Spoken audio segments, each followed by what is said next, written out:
আসসালামু আলাইকুম। আজকে আমরা প্রাথমিক বিদ্যালয় সহকারী শিক্ষক নিয়োগ পরীক্ষার জন্য সবচেয়ে সহজ টপিক আলোচনা করব, গড়।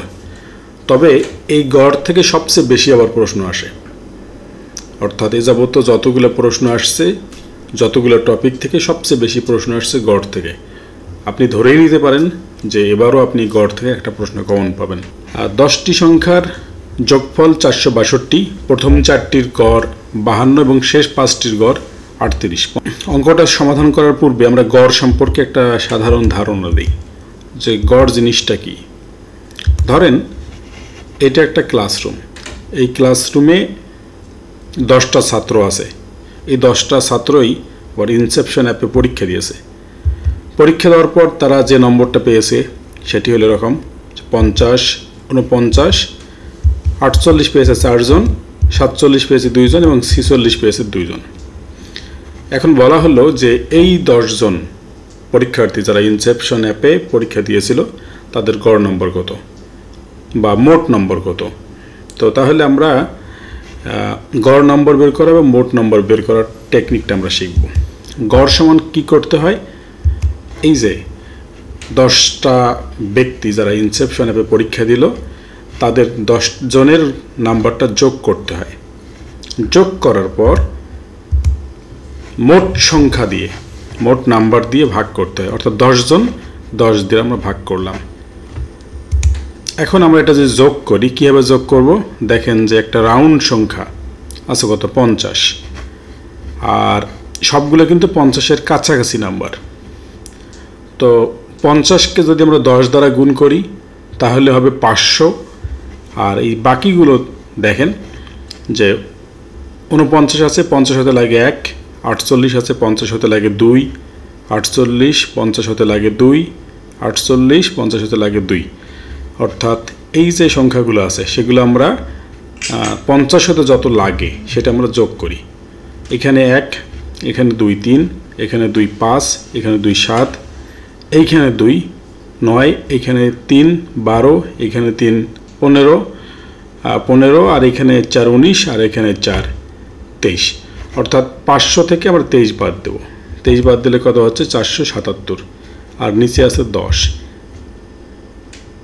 সমান এই যে 47.7। এটা হলো গড়।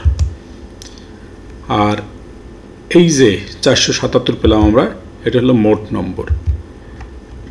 এখন যদি ধরেন যে বলা আছে কোনো একটা জায়গায় যে 47.7 হলো গড়, এখন মোট নাম্বারটা কত হবে সেক্ষেত্রে কীভাবে বের করবেন? 10 জনের গড় যদি হয় 47.7 তাহলে 10 দ্বারা গুণ করে দেব। গুণ করলে পাবো আমরা এই 477। দেখেন এই 477 এই 477 সেম হয়ে গেছে। তো এখন আমরা দেখি অঙ্কটাতে ফিরে আসি। বলছে 10টি সংখ্যার যোগফল 462, প্রথম 4টির গড় হলো 52, শেষ 5টির গড় 38, পঞ্চম সংখ্যাটি কত? এই যে প্রথম 4টি সংখ্যার গড়, অর্থাৎ প্রথম, দ্বিতীয়, তৃতীয়, চতুর্থ, আর শেষ 5টি সংখ্যার গড় হলো অর্থাৎ ষষ্ঠ, সপ্তম, অষ্টম, নবম, দশম। এই যে এই 4টা সংখ্যার গড়, গড় হলো কত বলছি, গড় হলো 52। এই 4টা সংখ্যার মোটটা হবে কি করে, এই 52-র সাথে 4 গুণ করলে হবে। অর্থাৎ 52-র সঙ্গে আমরা 52কে যদি 4 দ্বারা গুণ করা হয়, 52কে যদি 4 দ্বারা গুণ করা হয় তাহলে আমরা যোগফল বা মোটটা পাবো আর কি। তাহলে মোটটা পাবো প্রথম 4টির। আর এই শেষ যে 5টি আছে 38, এই 38কে 5 দ্বারা গুণ করলে আমরা শেষ 5টি পাবো। তারপর এই 4টি এবং এই 5টি যোগ করলে হবে 9টি। এই 462 থেকে সেই 9টি বাদ দিলে যেটা পাবো সেটি হলো পঞ্চম সংখ্যা। আমরা এখন একটু দেখি যে প্রথম 4টি সংখ্যার যোগফল সমান হবে 52 গুণন 4 সমান 208, আর শেষ 5টির যোগফল সমান হচ্ছে 38 গুণন 5 অর্থাৎ 160। এই 4টি এবং 5টি এটা যোগ করলে পাচ্ছি আমরা 398। এটি হলো 9টি সংখ্যার যোগফল।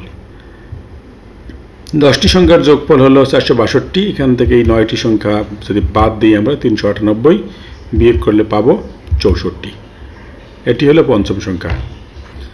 বলতে 6, 8 এবং 10 এর গাণিতিক গড় 7, 9 এবং x এর সমান হলে x এর মান কত? গাণিতিক গড় কীভাবে বের করে? যতগুলো সংখ্যা থাকে ততগুলো সংখ্যা যোগ করে আর মোট সংখ্যা দ্বারা ভাগ করতে হয়, তাহলে আমরা গাণিতিক গড়টা পাই। তাহলে 6, 8 এবং 10 এর গাণিতিক গড় কত হবে? 6 যোগ 8 যোগ 10 ভাগ সংখ্যা কয়টা? 1, 2, 3, 3 দ্বারা ভাগ হবে, ইকুয়াল এখানেও তো 3টা আছে, 7, 9, x। তাহলে 7, 9, x নিচে 3 দ্বারা ভাগ করলাম। তো এই 3 এবং এই 3 আমরা বাদ দিলাম, থাকলো হলো এইটা। তারপর যোগ করলে কত হবে? 8, 6, 14, 10, 24 আর 7 যোগ 9 যোগ x, x সমান সমান 24 বিয়োগ 16, অর্থাৎ x সমান হচ্ছে কত? 8। তো পরীক্ষা হলে এত লম্বা চিন্তা করার দরকার নেই, পরীক্ষা হলে সরাসরি এখান থেকেই করবেন। এইটা সমান সমান এইটা হচ্ছে কি কারণে? কারণ এইখানে 3টা সংখ্যা, এখানেও 3টা সংখ্যা, ভাগ করলে তো 3 হবে, 3, 3 তো বাদ দেওয়াই যায়। তো সেক্ষেত্রে সরাসরি এইটা সমান সমান এইটা, অর্থাৎ 6 + 8 + 10 = 7 + 9 + x। 8, 6, 14, 24 আর এদিকে 16, 24 থেকে 16 বাদ গেলে থাকবে 8। এটি হলো উত্তর। তো এই অঙ্কটাও পারবেন।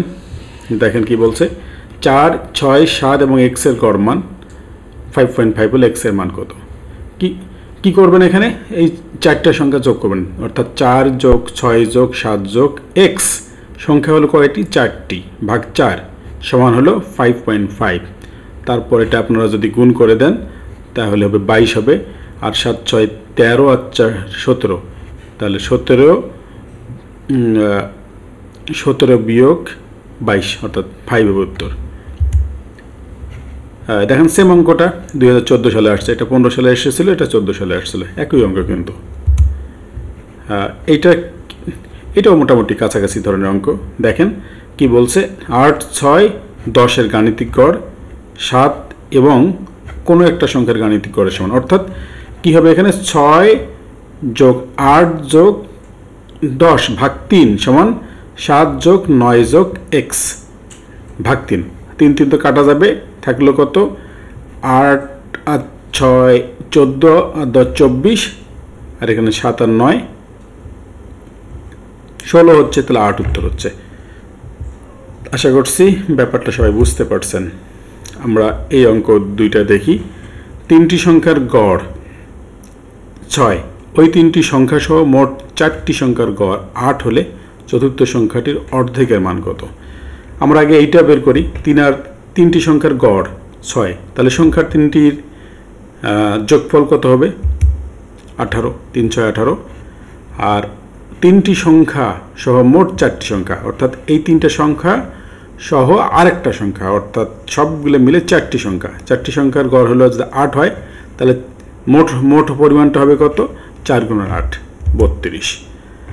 তো এই 32 থেকে 18 যদি বাদ দিই তাহলে আমরা চতুর্থ সংখ্যাটা পেয়ে যাব। তো 32 বিয়োগ 18 সমান 14। চতুর্থ সংখ্যা পেয়ে গেলাম, কিন্তু বলছে যে চতুর্থ সংখ্যাটির অর্ধেকের মান কত? তাহলে 2 দ্বারা ভাগ করতে হবে, ভাগ করলে পেলাম আমরা 7। এটি হলো উত্তর। 3 ভাইয়ের বয়সের গড় 16 বছর, তাদের বাবা সহ তাদের বয়সের গড় 25 বছর, বাবার বয়স কত? 3 ভাইয়ের বয়সের গড় যদি 16 বছর হয় তাহলে তাদের মোট বয়স কত হবে? 3 দ্বারা 16কে গুণ হবে 48, আর তাদের বাবা সহ তাদের বয়সের গড়, বাবা সহ কয়জন হলো? 3 ভাই প্লাস বাবা, 4 জন, তাহলে মোট বয়স হচ্ছে 4 × 25, 100। এখন 100 থেকে যদি 48 বাদ দেই, এই 48টা হলো 3 ভাইয়ের বয়স, আর এই 100 হলো বাবা সহ তাদের বয়স। তাহলে 100 থেকে 48 বাদ দিলে আমরা যেটি পাবো সেটি হলো বাবার বয়স। এটি হলো উত্তর। এটাও সেম, পিতা ও মাতার বয়সের গড় 45 বছর, আবার পিতা মাতা ও এক পুত্রের বয়সের গড় 36 বছর, পুত্রের বয়স কত? পিতা ও মাতার বয়সের গড় 45 বছর, তাহলে পিতা মাতার মোট বয়স হবে 2 দ্বারা গুণ করে দেবেন, আর পিতা মাতার এক পুত্রের বয়সের গড় 36, তাহলে 36 × 3 করে দেবেন, 36 দ্বিগুণে 72, 3 34, 108। 108 থেকে 90 বিয়োগ করলেন, বিয়োগ করার পর পাবেন 18। এটি হলো পুত্রের বয়স। যদি 15 জন ছাত্র ইংরেজিতে গড়ে শতকরা 80 নম্বর এবং 10 জন ছাত্র গড়ে 90 নম্বর পায়, তাহলে 25 জন ছাত্রের শতকরা হিসাবে কত গড় নম্বর কত?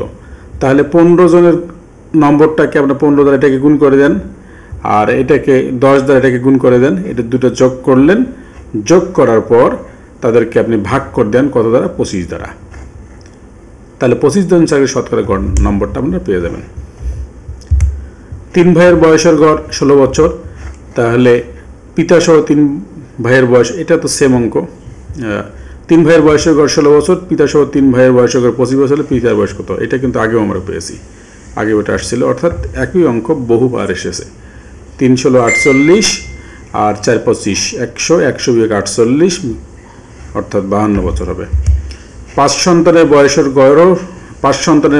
গড় 7 বছর, তাহলে মোট বয়স কত হবে? 5 7 35, পিতা সহ তাদের বয়সের গড় 13 বছর। তাহলে পিতা আর এদিকে 5, 6 জন, 6 13 78, 78 বিয়োগ হলো 35, তা 78 থেকে 35 বাদ দিলে হবে কত? 53 বছর। 3 সন্তানের বয়সের গড় 6 বছর, পিতা সহ তাদের বয়সের গড় 13 বছর হলে পিতার বয়স কত? এখানে 3 6 18 আর পিতা সহ 4 13 52, 52 থেকে 18 বাদ দেন, বাদ দিলে হবে 34 বছর। এটি উত্তর। তার মানে একই ধরনের অঙ্ক কতবার আসছে দেখছেন?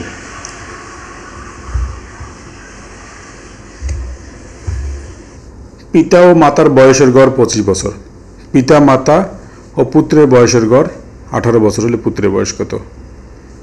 দেখেন এটাও কিন্তু একই নিয়ম। তাহলে এটা কি করবেন?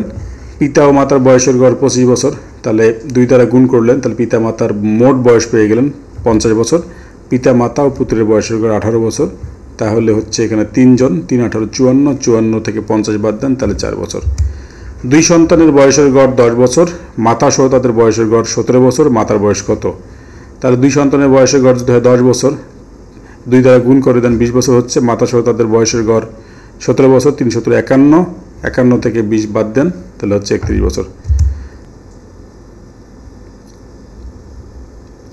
দেখেন তাহলে একই ধরনের কত ধরনের অঙ্ক আসছে, তো এই সবগুলো অঙ্ক আপনারা পেয়ে যাবেন। অর্থাৎ আমরা কিন্তু এক জাতীয় অঙ্কগুলো এক জায়গায় নিয়ে এসে দিয়েছি, যাতে করে আপনাদের রিভিশন দেওয়াটা খুব সহজ হয়ে যায়। এটাও সেম। 100 জন শিক্ষার্থীর পরিসংখ্যানে গড় নম্বর 70, এদের মধ্যে 60 জন ছাত্রীর গড় নম্বর 75 হলে ছাত্রদের গড় নম্বর কত? 100 জনের যদি গড় নম্বর হয় 70, তাহলে মোট নম্বর হবে 70 গুণ 100 সমান 7000।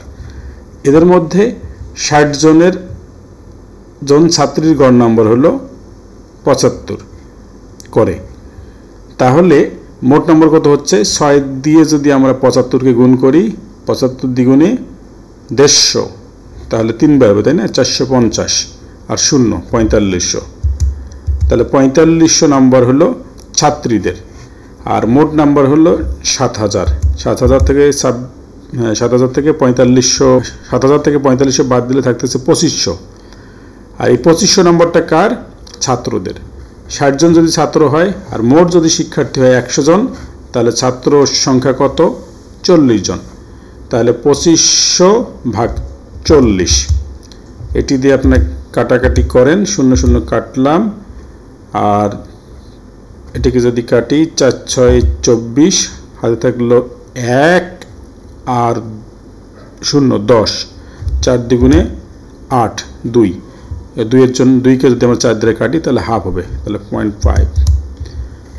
এটি হলো উত্তর। তাহলে ছাত্রদের গড় নম্বর কত হবে? 62.5। পরীক্ষায় ক এর প্রাপ্ত নম্বর 70, 85 এবং 75। চতুর্থ পরীক্ষায় তাকে কত নম্বর পেতে হবে যেন তার গড় নম্বর প্রাপ্ত 80 হয়? ঠিক আছে, এখানে বলা আছে যে ক এর প্রাপ্ত নম্বর 70, 85 এবং 75, তাহলে মোট নম্বরটা কত হচ্ছে? মোট নম্বর হলো এই তিনটা যোগ করলে হবে 230। আর তার গড় নম্বর কত? 80। এই 80 গড় নম্বরটা হলো চতুর্থ পরীক্ষা সহ, অর্থাৎ 4টার, তাহলে 4 আসতে 32। তাহলে এইটা হলো চতুর্থ পরীক্ষা সহ তার নম্বর। আর এইটা হলো শুধু প্রথম 3টা নম্বর। তো 320 থেকে যদি আমরা 230 বাদ দিই তাহলে পাচ্ছি কত? 90। এই 90 হলো তার চতুর্থ পরীক্ষার নম্বর। এটির উত্তর। একইভাবে একজন ব্যাটসম্যান প্রথম 3টি টি20 খেলায় 82, 85 এবং 92 রান করেন। চতুর্থ খেলায় কত রান করলে গড় রান 87 হবে? তাহলে প্রথম 3টা গুণ করে দেন, প্রথম 3টা যোগ করে দেন, 82 যোগ 85 যোগ 92। তাহলে কত হচ্ছে? 85 আর 82 160, 167। তার সাথে 90 যোগ করেন 40, আর ওদিকে 50, তাহলে 250। তাহলে হচ্ছে কত? 259। আর চতুর্থ খেলায় কত রান করলে 87 হবে? অর্থাৎ 4টা খেলায় মিলে মোট, এখানে 3টা আছে, 4টা খেলার চতুর্থ খেলার রান আমরা জানি না, কিন্তু গড় রানটা আবার জানি। তো গড় রান যদি হয় 87, 4টা খেলার, তা 4 দ্বারা গুণ করলেই হচ্ছে 4 7 28 এর 8, হাতে থাকলো 2, 4 আসতে 32 আর 2 হলো 34। 348 থেকে যদি 259 বাদ দিই তাহলে হচ্ছে 89। অর্থাৎ চতুর্থ খেলায় তাকে 89 রান করতে হবে, তাহলে গড় হবে এই 87। উত্তর ঘ। একইভাবে এই অঙ্কটা দেখেন যে উপরে যে অঙ্কটা সেটাই কিন্তু এখানে নাম দিয়েছে রহিমের প্রাপ্ত নম্বর, আর উপরেরটাতে ছিল টি20 খেলা। একজন বলার গড়ে 18 রান দিয়ে 10টি উইকেট পান। পরবর্তী খেলায় গড়ে 4 রান দিয়ে 4টি উইকেট পান। তিনি উইকেট প্রতি গড়ে কত রান দিয়েছেন?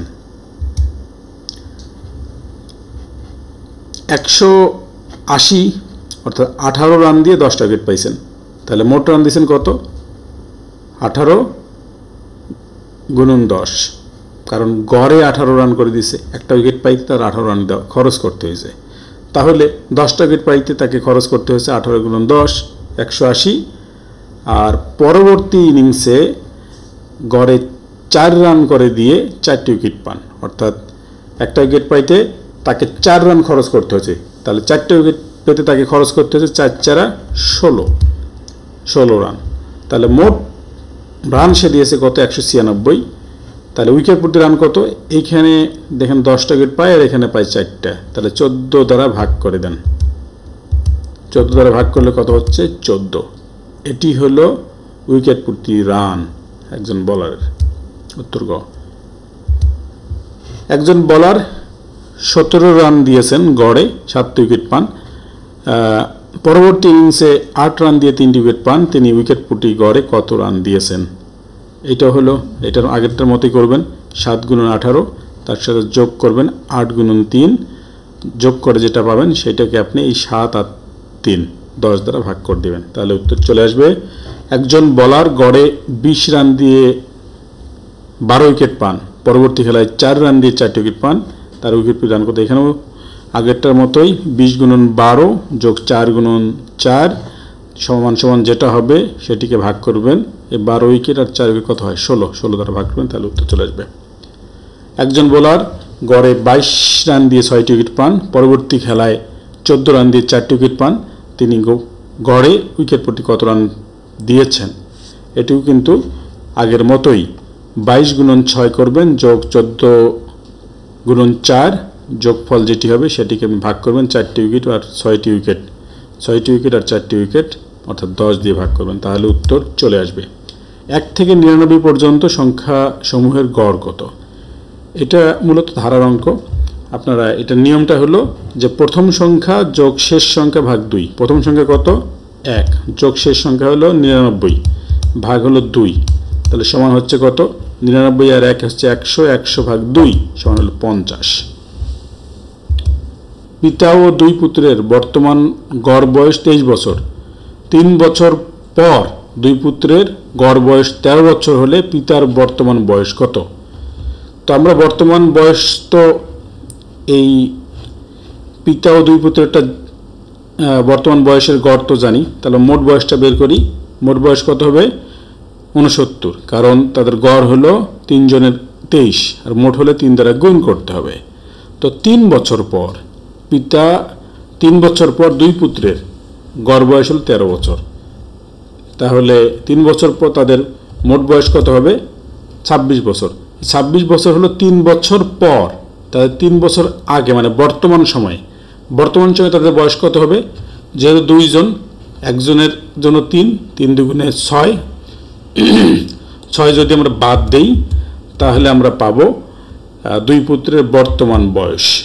তাহলে 69 থেকে আমরা যদি 20 বাদ দেই তাহলে পিতার বর্তমান বয়স 49 হবে। উত্তর ক।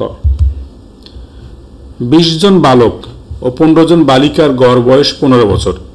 বালকদের গড় বয়স 15.5 বছর হলে বালিকাদের গড় বয়স কত? খুব চমৎকার একটা অঙ্ক। কি বলছে? 20 জন বালক আর 15 জন বালিকার গড় বয়স। তো 20 আর 15 যোগ করলে কত হয়? 35।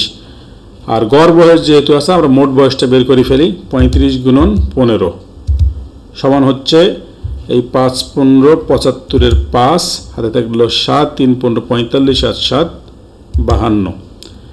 এই 525 হলো 20 জন বালক আর 15 জন বালিকার মোট বয়স। এখন বালকদের গড় বয়স দেওয়া আছে 15.5 বছর। বালক কয়জন? 20 জন। তাহলে 20 গুণন 15 সমান কত হবে? 15 20 হচ্ছে 300 আর 0.5 এর কারণে আরো 10 হচ্ছে 310। আর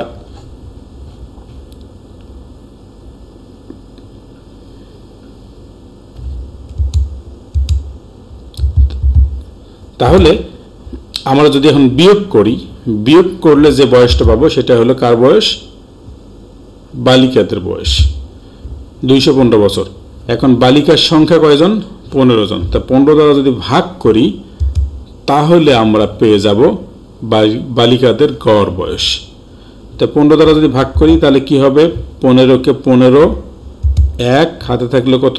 6, 6 আর 5 65।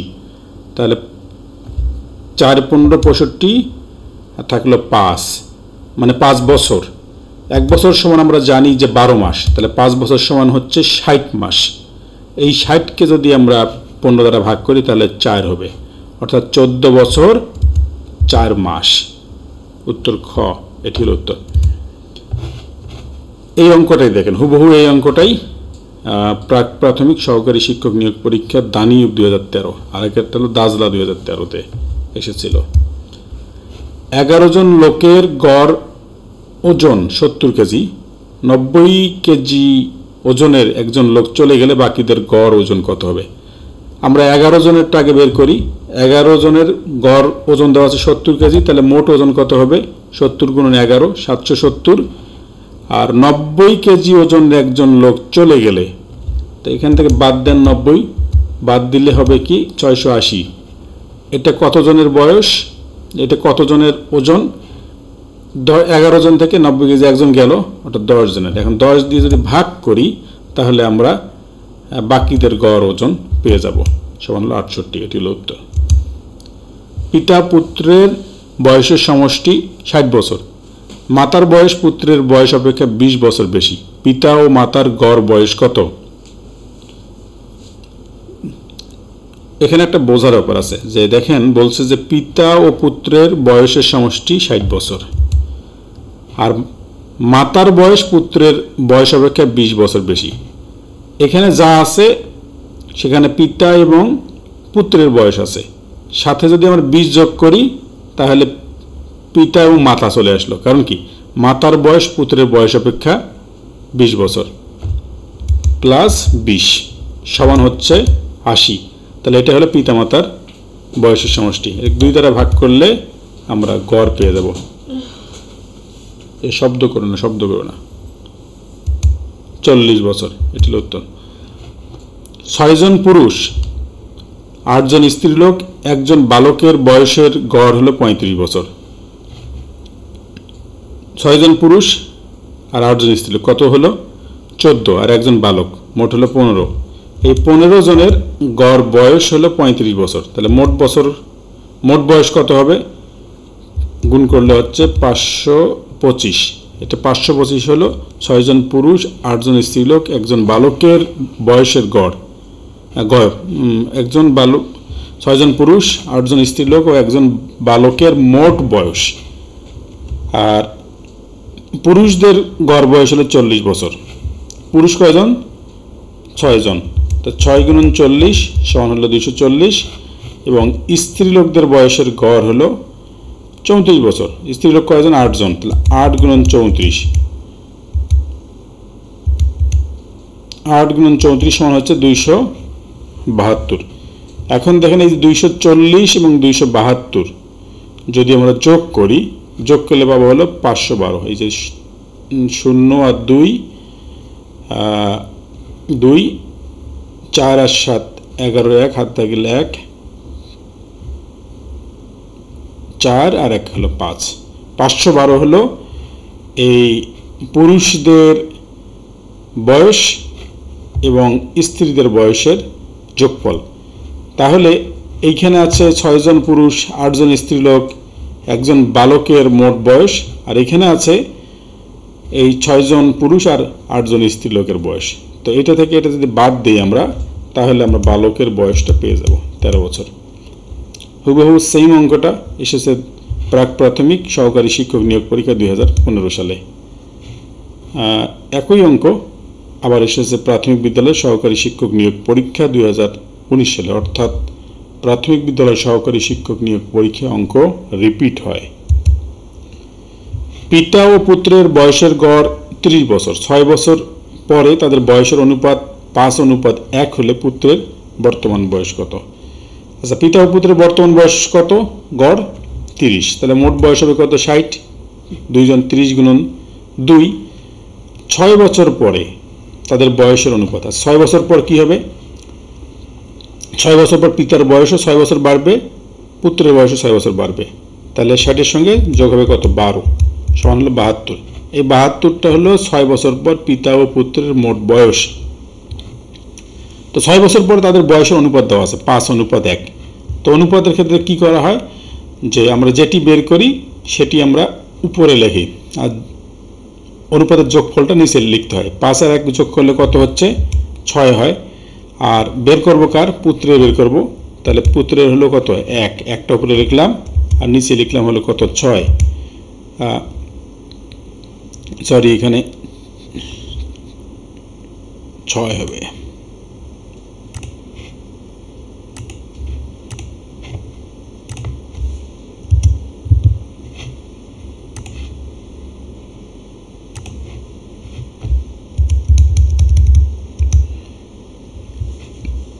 তাহলে পুত্রের যেহেতু বের করব, উপরে হলো 1 আর নিচে হবে 5 আর 1 6।